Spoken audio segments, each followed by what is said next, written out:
Hello everyone, मोहित study IQ centre में आपका स्वागत है। आज है पर्यावरण अध्ययन के पेपर्स को सॉल्व करेंगे और ये पेपर नंबर 3 है। इससे पहले 2 पेपर्स जो हैं अपलोड किए जा चुके हैं। अगर आपने सॉल्व नहीं किया है तो उसे सॉल्व कर लीजिए। ईवीएस में जितना ज़्यादा से ज़्यादा क्वेश्चन पेपर्स को सॉल्व करेंगे उतने ही आपके चांसेस होंगे क्वेश्चंस कम गलत होने के, क्योंकि डेटा इसमें ज़्यादा होता है।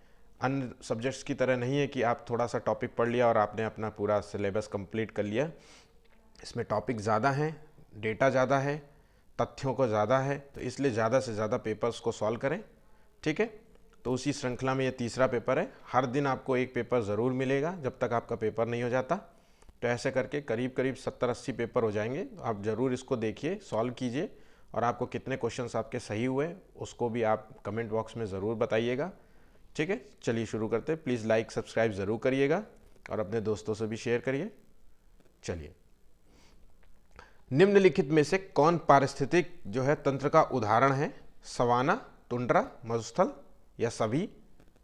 तो इसका सही जवाब है ये सभी जो है पारिस्थितिकी तंत्र का उदाहरण है। पारिस्थितिकी तंत्र जहाँ जीव जंतु पेड़ पौधे सभी का जो है, सभी का मतलब एक क्षेत्र होता है, उसी को ही हम पारिस्थितिकी तंत्र कहते हैं।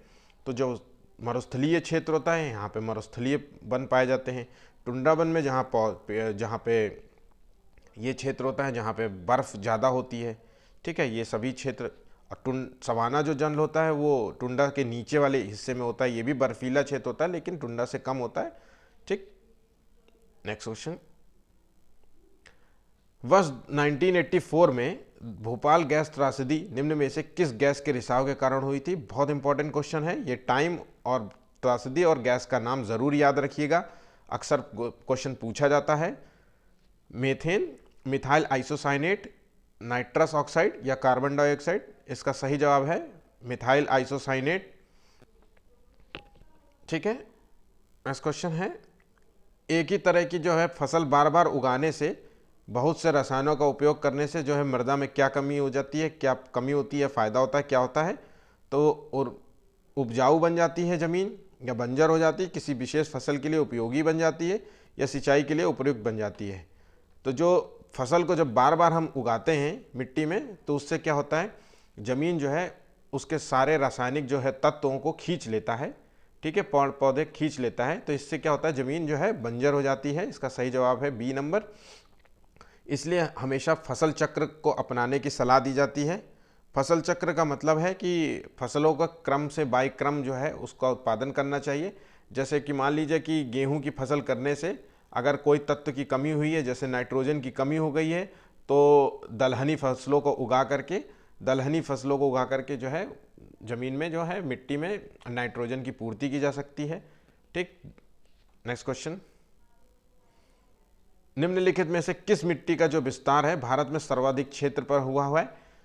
तो काली मिट्टी, लाल मिट्टी, जलोढ़ मिट्टी, बलुई मिट्टी, कौन सी मिट्टी का विस्तार हुआ है? तो सबसे इसका सही जवाब है जलोढ़ मिट्टी का सबसे ज़्यादा विस्तार हुआ है।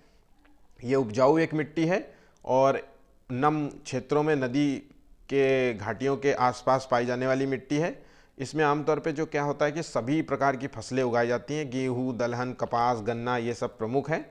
ठीक है, काली मिट्टी जो होती है ये कपास का उत्पादन इसमें होता है, ये सबसे अच्छी मिट्टी कपास के उत्पादन के लिए मानी जाती है।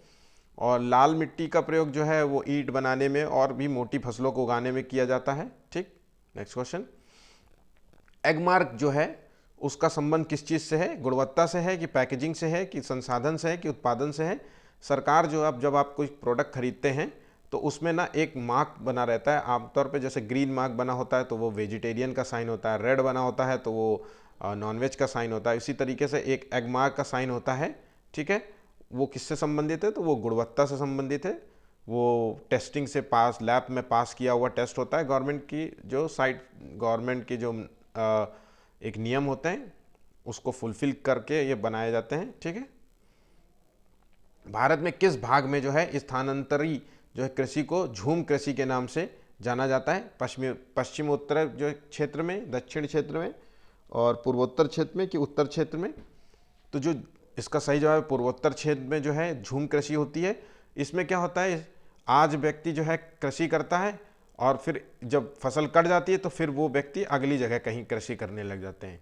तो उसे झूम झूम के मतलब कृषि करते हैं। तो ये असम में सबसे ज़्यादा होती है कृषि। ठीक। रेशम के जो कीड़ों को किस पेड़ पर पाला जाता है? जामुन, इमली, बबूल और सहतूत। तो जो रेशम के जो कीड़े होते हैं उसे सहतूत के पेड़ में पालते हैं। रेशम जो होता है इस रेशम की जो खेती को है, रेशम पालन को जो हम सेरीकल्चर कहते हैं।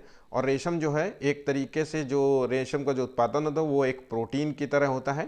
तो ये याद रखिएगा, क्वेश्चन पूछ सकता है इसमें से प्रोटीन क्या है, तो आंसर हो सकता है रेशम।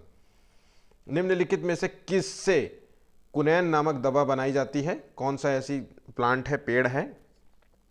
तो money plant, cinchona plant, eucalyptus, aconite. तो इसका सही जवाब है सिनकोना प्लांट के द्वारा जो है कुनैन नामक दवा बनाई जाती है। और ये जो है मलेरिया और डेंगू के लिए प्रयोग की जाती है दवा। निम्नलिखित में से जो है डीपीटी का टीका दिया जाता है? तो ये टेटनस के लिए दिया जाता है, कि काली खांसी के लिए, कि डिप्थीरिया के लिए, कि उपरोक्त सभी के लिए? तो जो डीपीटी टीका होता है ये बच्चों को दिया जाने वाला टीका है और इसको बोलते हैं, ये सभी के लिए है आंसर, इसका सही जवाब है। तो पहले का जो है डिप्थीरिया और टी का टिटनेस है और पी का पिट्यूबेरियसिस जिसे काली खांसी कहते हैं। ठीक है, इससे संबंधित मैंने आपको तथ्य बता दिए हैं।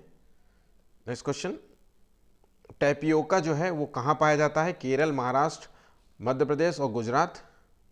तो टैपियोका जो है वो केरल में पाया जाने वाला है। ये एक प्रकार का जो है औषधि के रूप में प्रयोग किए जाने वाली चीज़ है। ये पेड़ की जो जड़ होती है उसी को काट के, ये एक तरीके से शकरकंद की तरह दिखने वाली जड़ होती है और शकरकंद की तरह ही इसका प्रयोग किया जाता है। ठीक है। पीलिया, पोलियो और आंत्र ज्वर रोग जो है कैसे फैलते हैं? मच्छर से, कि दूषित जल या भोजन से, या मक्खियों से, या कृमियों से? इसका सही जवाब है दूषित जल पीने से जो है पीलिया और पोलियो और ये सब रोग हो जाता है। ठीक। नेक्स्ट क्वेश्चन, एस्किमो जो है अपने घर जो है इग्लू का निर्माण बर्फ से करते हैं, इसका क्या कारण है? तो बर्फ जो है ठंडी हवा और पानी को अंदर नहीं आने देता। बर्फ की दीवारों के बीच मौजूद हवा अंदर की गर्मी को बाहर जाने से रोकती है। यह बर्फ जो है मुफ्त में मिलती है और ये सामग्री की अधिक कीमत होगी। और ध्रुवीय क्षेत्रों में जो है केवल बर्फ ही उपलब्ध है, इसलिए ऐसा करते हैं? नहीं, इग्लू जो है वो बर्फ के घर बनाते हैं ताकि जो है जो बर्फ के जो दीवारों के बीच में जो हवा मौजूद हो वो अपने बाहर की जो है ठंडी हवा को आने न दे और अंदर की जो गर्मी को बाहर जाने ना दे। ठीक है। इसमें क्या होता है, बर्फ़ की जो है ईंटे की तरह जो सिल्लियाँ बना लेते हैं और फिर ऐसे ऐसे रख करके एक दूसरे एक के ऊपर रख कर और फिर ये एक तरीके से ये घर बना लेते हैं। ये एंट्री हो गई यहाँ पे। ठीक है। निम्नलिखित में से कौन सा जीव जो है उभयचर नहीं है? ठीक है, सांप, मगरमच्छ, केचुआ, मेढक। तो उभयचर नहीं है यहाँ पूछा जा रहा है, तो इसका सही जवाब है मगरमच्छ जो है उभयचर जीव नहीं है। उभयचर जीव वो होते हैं जो नमी में पाए जाते हैं और बच्चे देते हैं। मगरमच्छ जो है वो अंडे देता है। ठीक है, बाकी सभी जो है बच्चे देते हैं। ठीक। और ये जो उभयचर जो नम वातावरण में पाए जाने वाले जीव होते हैं उभयचर। ठीक। किसी पशु के विलय विषय में नीचे दिए गए विवरण को पढ़िए और पशु को पहचानना है। ये भालू जैसा दिखता है लेकिन भालू है नहीं। ये दिन में लगभग 17 घंटे वृक्षों की शाखाओं में उल्टे लटके सोता है और यह जिस वृक्ष पर रहता है उसकी पत्तियां खाता है। ये लगभग 40 वर्षों तक जीवित रहता है। तो इसको जो है स्लॉथ कहते हैं। ये जीव जो है वो स्लॉथ है, ध्यान रखिएगा। ये क्वेश्चन बहुत इंपॉर्टेंट है, पूछा जाता है। ये कुछ इस प्रकार से दिखता है, स्लॉथ बियर इसको नाम बोलते हैं। पौधों में जो जल का अधिग्रहण किसके द्वारा होता है? जाइलम, कैम्बियम, फ्लोएम और पैलीसेड के द्वारा। तो जल का जो ग्रहण होता है पौधों द्वारा वो जाइलम के द्वारा होता है। ठीक है। जो जड़ होती है पौधे की, जड़ द्वारा जो है अवशोषित जो है खनिज और जल को ये ग्रहण करता है। ठीक है। प्याज, आलू, अदरक क्या है? जड़ है, तना है, अपस्थानिक जो जड़ें हैं, कि शल्क पत्र है? तो प्याज, आलू, जो अदरक है ये एक तना है, ध्यान रखिएगा ये एक तना है। तना पौधे क्या हो, तना है। और जो जड़ वाली चीजें हैं वो है मूली, गाजर और शकरकंद। ठीक। निम्नलिखित में से किस वृक्ष की छाल जो है दवा के रूप में प्रयोग की जाती है? पीपल, खेजड़ी, बरगद और रेगिस्तानी ओक। तो इसका सही जवाब है खेजड़ी जो है वो छाल का प्रयोग किया जाता है दवा के रूप में। निम्नलिखित में से जो है कौन सा अंग जो है वो खून को साफ करता है? हृदय, फेफड़ा, गुर्दा, आमाशय। इसमें से तो खून को साफ करने का प्रयोग होता है गुर्दा द्वारा, जिसे बोलते हैं किडनी। ठीक है। अगर किडनी खराब हो जाती है तो व्यक्ति की डायलिसिस होती है, कृत्रिम डायलिसिस जिसे कहते हैं, वो खून को साफ करता है। फूलों में जो पराग कहाँ पाया जाता है? बाह्य दलपुंज में, पुंकेसर में, स्त्री केसर में। तो ये जो है ये पुंकेसर में पाया जाता है। पराग जो होता है फूलों में वो पुंकेसर में होता है। कुछ जानवर जो है रात में सोते हैं। हर जानवर जो है, ये जानवर जो है हर चीज को जिस रंग में देखते हैं वो होता है आंसर है बैगनी, नीला, हरा और पीला, काला और सफेद, लाल, सतरंगी। तो इसका सही जवाब है काला और सफेद होता है, ये जानवर रंगों को देखते हैं। जब कोई जो सपेरा जो है अपने वाद्य यंत्र बीन को बजाता है तो सांप जो है अपनी ध्वनि पर अपने सिर को इधर उधर घुमाता है। और आपके विचार से सांप जो है वाद्य यंत्र के प्रति अनुक्रिया कैसे कर रहा है? ऑप्शंस हैं, उस वाद्य यंत्र द्वारा उत्पन्न कंपनों के प्रति अनुक्रिया करके, उस वाद्य को सूंघ करके, उस वाद्य यंत्र की ध्वनि को सुन करके, उस वाद्य यंत्र की गति को देख करके। इसका सही जवाब है उस वाद्य यंत्र से जो म्यूजिकल इंस्ट्रूमेंट होता है उससे जो निकली जो है म्यूजिक होती है उसके जो फ्रिक्वेंसी से वो अनुक्रिया करता है और आपके हाथ के मूवमेंट से भी करता है। ठीक है। केचुआ जो है किसके द्वारा जो है श्वसन लेता है? त्वचा से, गिल से, फेफड़े से, ट्रैक्रिया से। तो इसका जवाब है केचुआ जो है त्वचा से सांस लेता है। इसमें जो होता है केचुआ के जो शरीर में जो पतली पतली लेयर होती है इसी से वो सांस ले पाता है। फेफड़े से जो लेने वाला होता है वो मेढक होता है और गिल से जो होते हैं वो मछली होती है और टैक्रिया जो होता है वो कॉकरोच लेता है। कॉकरोच या जो छोटे कीट होते हैं, है ना, ये लेते हैं। ठीक है। मक्खी भी लेती है, ध्यान रखिएगा इनके नाम। पक्षियों की जो है आंखें होती है वो मोटी होती हैं, पंखों से ढकी होती हैं, या चारों तरफ घूम सकती हैं, ये स्थिर रहती हैं। तो पक्षियों की जो आंखें हैं वो चारों तरफ घूम सकती हैं। ठीक है।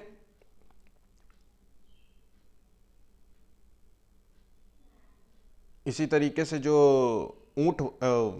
उल्लू जो होता है वो अपनी गर्दन को जो है 360 डिग्री भी घुमा सकता है, ध्यान रखिएगा। नेक्स्ट क्वेश्चन, निम्न किसके जो है नेतृत्व में जो है चिपको आंदोलन प्रारंभ हुआ था? A.K. बनर्जी, सुंदरलाल बहुगुणा, अमृता देवी बिश्नोई और मेघा पाटेकर। तो इसका सही जवाब है सुंदरलाल बहुगुणा ने जो है चिपको आंदोलन प्रारंभ किया था 1973 में। और ये उत्तराखंड राज्य से प्रारंभ हुआ था। महिलाओं ने क्या है, वहाँ की महिलाओं ने जो है पेड़ों से चिपक करके पेड़ों को कटने से बचाया था। ठीक है। एक और नाम है जो मेघा पाटेकर, इन्होंने जो है नर्मदा आंदोलन किया था, ये याद रखिएगा, नर्मदा आंदोलन हुआ था। इन्होंने नर्मदा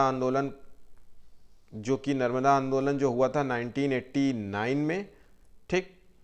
इसमें क्या है, नर्मदा नदी पे बनने वाले बांध को लेकर के इन्होंने आंदोलन किया था। हमारे देश में जो है वन महोत्सव मनाया जाता है, वो किस दिन मनाया जाता है? 2 अक्टूबर को, 1 जुलाई को, 10 अगस्त को, 1 दिसंबर को। इसका सही जवाब है 1 जुलाई को जो है हर साल वन महोत्सव मनाते हैं। नेक्स्ट क्वेश्चन है जो 10% का जो नियम है वो क्या है, किसने दिया? तो लिंडमैन ने दिया था, गोल्डमैन ने, बैकमैन ने, इसमें से कोई नहीं। तो लिंडमैन ने जो है 10% का नियम दिया था। ये आखिर है क्या, इसको जान लेते हैं। तो जो खाद्य क्रम होता है जिसमें उत्पादक, उपभोक्ता और उसके बाद एक दूसरे से, जैसे कि पत्तियों को खाता है एक टिड्डा और टिड्डे को खाता है मेढक और मेढक को खा जाता है सांप, है ना। तो ये जो एक क्रम चलता है खाद्य क्रम में, तो ये क्या होता है, जब एक दूसरे का जो खाना खाते हैं तो इसमें केवल जो 10% जो है ऊर्जा जो होता है वो अपने शरीर में रूपांतरित करता है, बाकी का जो 90% ऊर्जा होती है वो लॉस में चली जाती है, हानि में होती है। तो इसीलिए इसको हर स्टेज में जो है ये 10% ही ऊर्जा जाती है। मतलब उत्पादक से जब टिड्डा खाएगा तो उसके पास 10% ऊर्जा होगी, और टिड्डे से जब वो खाएगा तो भी 10% ऊर्जा होगी। ठीक है, लिंडमैन ने दिया, तो बहुत इंपॉर्टेंट क्वेश्चन है। किस मृदा में जो जल धारण क्षमता अधिक है? दोमट मिट्टी, चिकनी मिट्टी, बलुई मिट्टी या बारीक बालू मिट्टी? इसका सही जवाब है जो है चिकनी मिट्टी में जो है जल धारण की क्षमता ज़्यादा होती है, अधिक होती है। ठीक। प्राथमिक स्तर पर जो है पर्यावरण अध्ययन की पाठ्यपुस्तक में निम्न में से कौन सा विशेषता नहीं है? ध्यान रखिएगा, नहीं पूछा जा रहा है। ये प्राकृतिक और समाज सांस्कृतिक परिवेश की को एकीकृत करने के तरीके से प्रस्तुत करती है। ये शिक्षार्थियों की वैविध्यपूर्ण पृष्ठभूमि की जो है ज़रूरतों को पूरा करती है। ये वास्तविक कहानियों और घटनाओं से शामिल होती है। ये परिभाषाओं और अमूर्त अवधारणाओं की व्याख्या करने पर ध्यान केंद्रित करती है। तो उसका सही जवाब है बी नंबर। ठीक है। निरीक्षण विधि का जो है, निरीक्षण विधि की जो विशेषता नहीं है, क्या है? नहीं है, ये एक मनोवैज्ञानिक विधि है, ये प्रत्यक्ष जो है अनुभवों का आधारित है, या ये एक बाल केंद्रित विधि है जिसमें एक शिक्षक जो है एक प्रशासक के रूप में काम करता है, और ये विधि विभिन्न सर्वेक्षणों द्वारा अपनाई जाती है। तो इसका सही जवाब है ये एक बाल केंद्रित विधि है जिसमें जो है टीचर जो होता है वो एक प्रशासक के रूप में काम करता है। नहीं, ऐसा नहीं है। पर्यावरण अध्ययन की जो कक्षा में विद्यार्थियों में खोज से संबंधित दक्षताओं का विकास करने हेतु एक शिक्षक निम्न में से किसका चुनाव करेगा? पाठ्यपुस्तक को निर्धारित समय में पूरा करेगा, या ऐसी पाठ्यपुस्तक जिसे अधिकांश विद्यार्थी पसंद करें, ऐसी पाठ्यपुस्तक जो विद्यार्थियों के लिए महत्वपूर्ण हो, और ऐसी पाठ्यपुस्तक जो विद्यार्थियों के दैनिक जीवन से जुड़ी समस्या हो? तो इसका आंसर है डी नंबर। ठीक है। आज के पेपर्स जो है 30 क्वेश्चन समाप्त किए हैं। प्लीज़ चैनल को लाइक सब्सक्राइब ज़रूर करें। अगर कोई कमेंट हो तो ज़रूर कमेंट कीजिएगा। Thank you.